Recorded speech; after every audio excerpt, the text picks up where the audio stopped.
Zo ki ji kyale mara kunya, ki zo ga mai kunya. Akwai abin duniya kin ji polomi yan mata.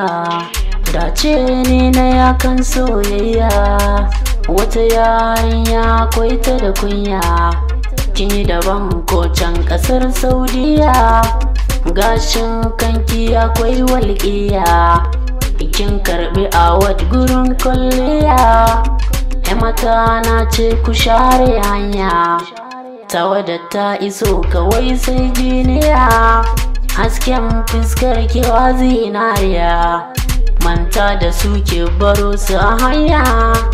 Ni dai zaki nuna wa kunya, ce ta ɗai kaf a faɗin duniya. Ki biyo ni sai mu shige helikauta, kyale su can su ta fama da mota.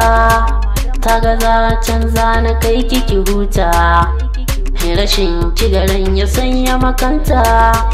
Samun kyaguri na zan mota, daban ce ke cikin salita.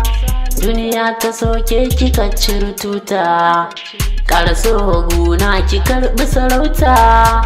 Kallon ki in nai kawai sai shauki, ki kaɗai zana miƙawa maki. Ni akan ki wallazan doso zaki, ya taho ma haɗe bani da birki. Farin ciki na in ganki a ɗaki, a duniyar so ke zaki mulki. Jamila Yabi shine sunan nawa, mara da garin Alzaki.